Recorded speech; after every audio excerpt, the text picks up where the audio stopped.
So this is what it looks like. I mounted two of these together at 90 degrees apart. I've been having requests to do this for a while from a number of people and hadn't done it. So this morning I went ahead and did it.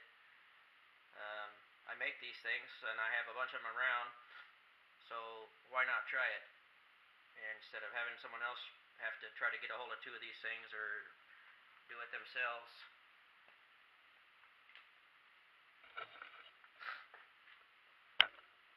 Why did I mount these two together?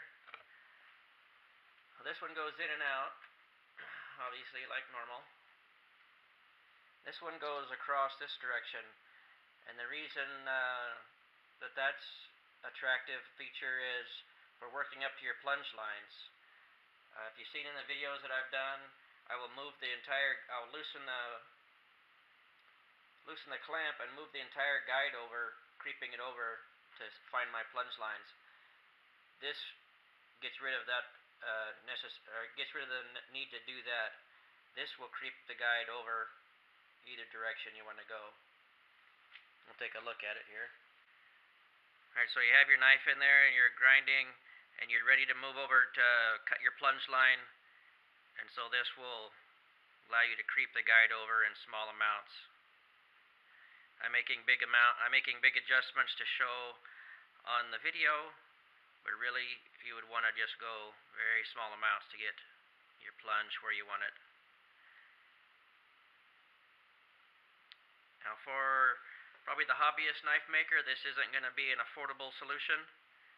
The other one, where you actually move it back and forth, would probably do good, but for a production knife maker that's making a lot of knives, this can save a lot of time.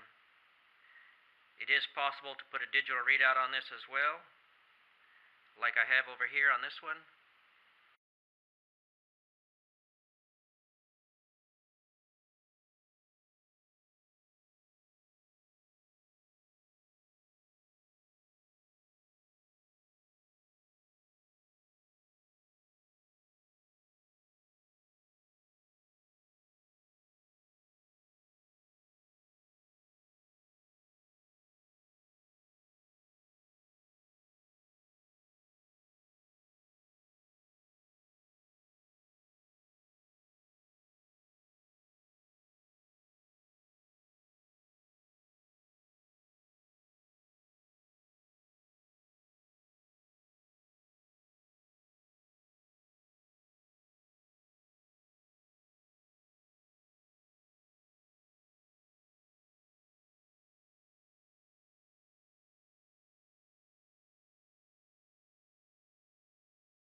And what I did to achieve this, I've got a base plate or a base slide from a Multi-Guide Pro X. I've got the Master Smith mounted on top of it, perpendicular.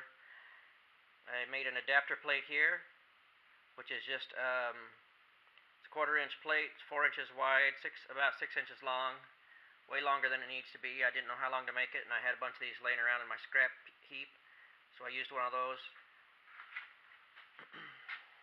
I drilled this plate here. You can see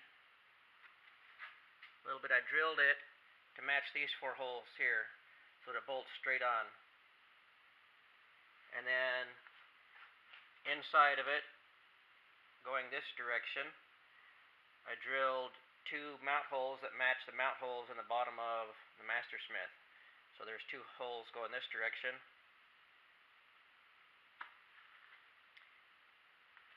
And on the bottom,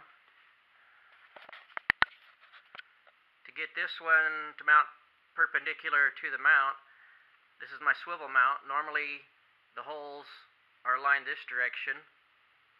So I drilled a couple of holes that went this direction to match up with the holes, the mount holes that are in this, and then bolted it down. So now the whole thing will still swivel.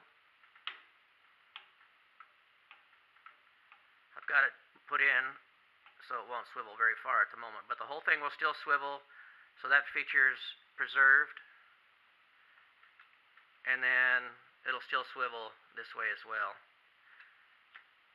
So all the features of the swivel are preserved by just making this plate and re-drilling this plate.